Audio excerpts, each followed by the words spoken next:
Сәлем, бүгін XL размерлі органайзер тігеміз.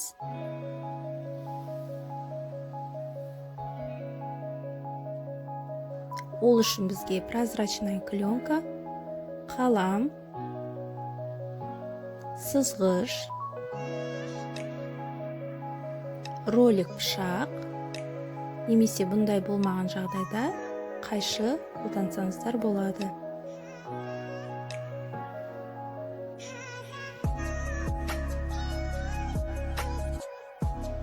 Қыстырғыштар, мұны канцтовар дүкендерінен аласыздар.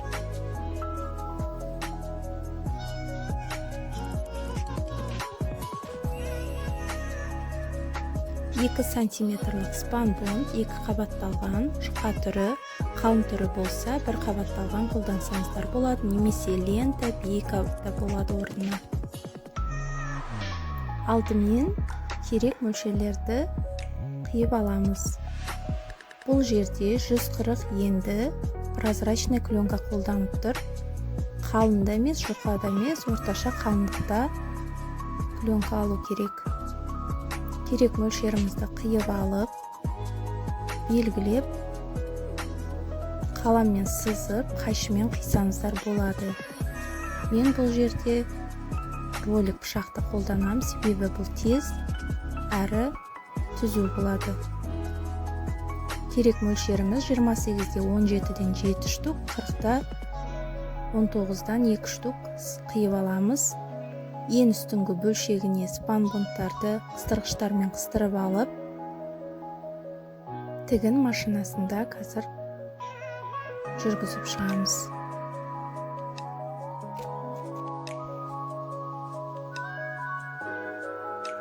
Прозрачная пленканың ең үстіңгі бөлшектерін 40-та 19-дан 2 үстіңгі бөлшегін, 28-де 17-ның ең үстіңгі бөлшегін барлығын шетін тігіп шығамыз.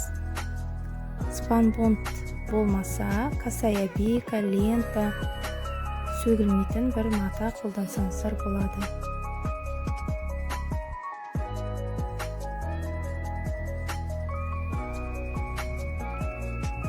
Осылай бір тізбекпен тіккеннің ыңғайлысы, орталарын ғана қия саласыздар.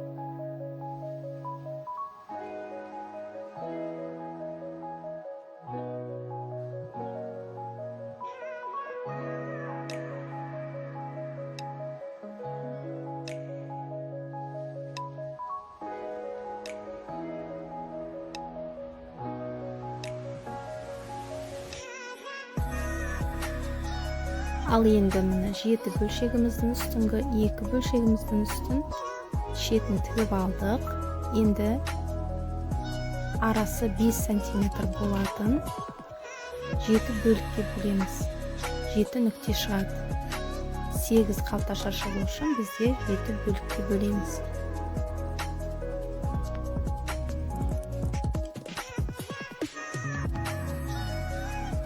Екінші жағында тура 5 сантиметр аралықтан 7 бөлшекке бөлеміз.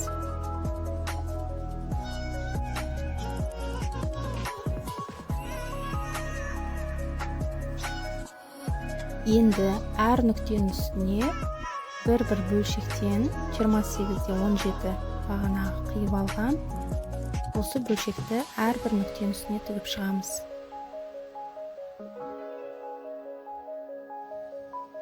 Түзу қойып, басында закрепка жасаймыз и аяқ жағында закрепка жасаймыз. Барлық бөлшекті, 7 бөлшекті әр нүктенің үстіне қойып, тігіп шығамыз.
артық жіптердің барлығын қиып алып тастаймыз.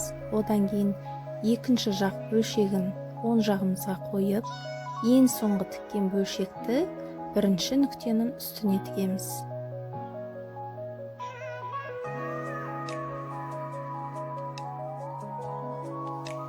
Келесісін алып екінші нүктеге тігеміз. Солай бір беттен екінші бетке ауыстыру болады.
Мінекей, бірінші беттен екінші бетке ауыстырдық. Енді сыртқы беттен осылай тігіп шығамыз сыртынан. Біздің органайзеріміз тік тұру үшін осылай шетінен тігіп шығамыз. Шетінен алып тіге берсеңіздер болады, сонда сөгілмейді, әрі мықты болады, әрі түзу болады.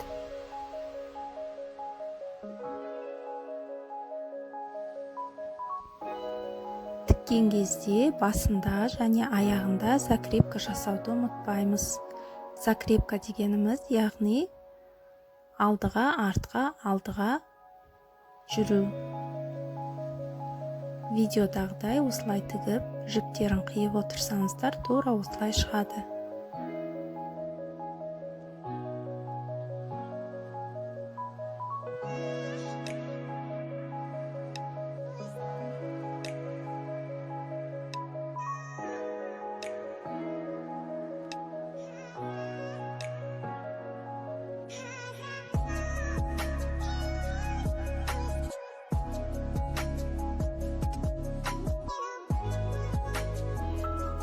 Мінекей, екі жағында тігіп болдық. Енді бізге ұзындығын өлшеп шығуымыз керек. Ұзындығы бізде 37 сантиметр, биіктігі 19 сантиметр, ені 28 сантиметр екені белгілі.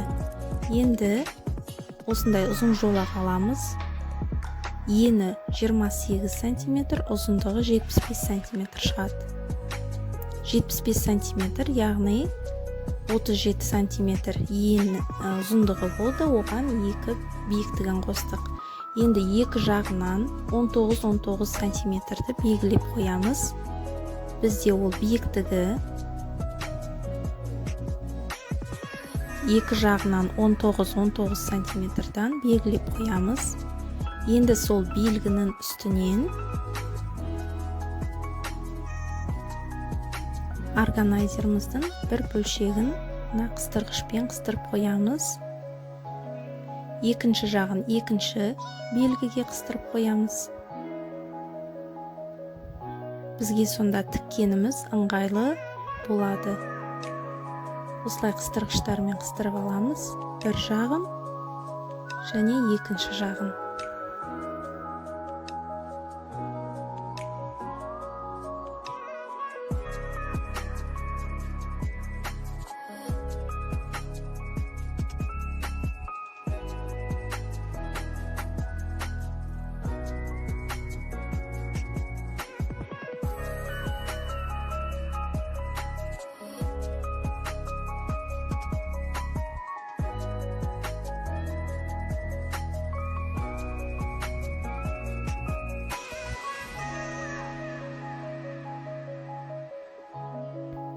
Енді осыны тігін машинасында тігіп шығамыз. Шетіне закрепка жасаймыз. Одан кейін бір-бір қыстырғыштан алып отырып тігеміз осылай. Өте ыңғайлы, әрі жылжымайды, тура келеді.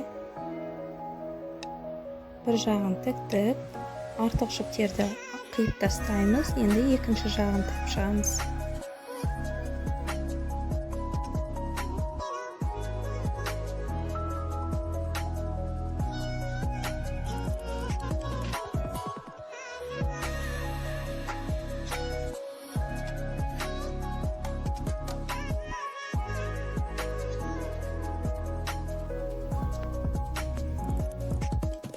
Енді мына 4 қабырғасын тігіп шығамыз. Ол үшін тағы да қыстырғыштармен қыстырып қоямыз.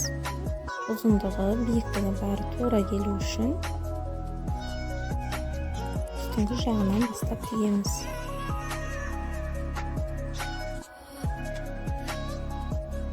Шетіне закрепка жасаймыз.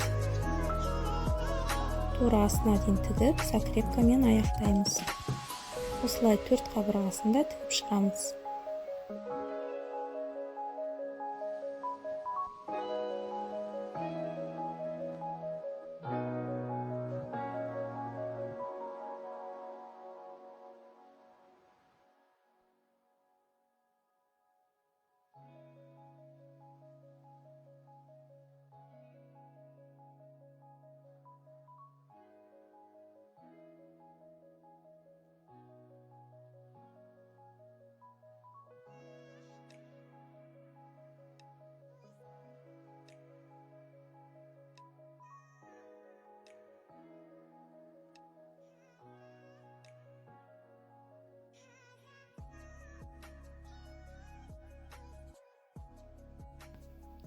Мінекей 4 қабырғасында тігіп шықтық. Енді осы тігістерді спанбондпен немесе лентамен тігістер көрінбеу үшін, әдемілік үшін жауып шығамыз.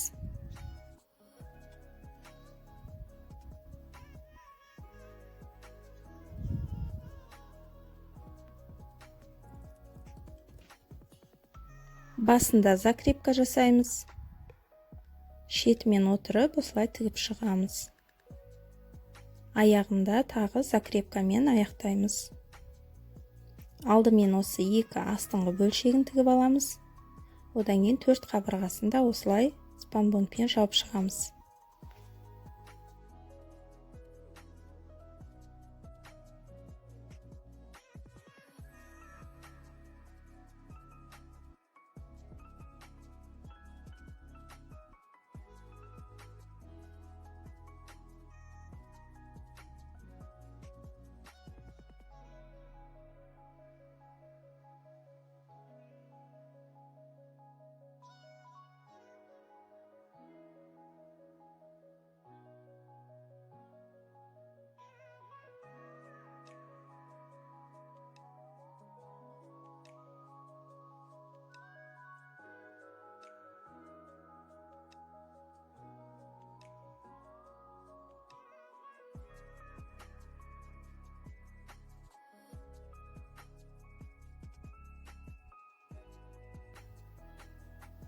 Мінекей біздің органайзеріміз дайын болды. 8 қалташадан тұрады.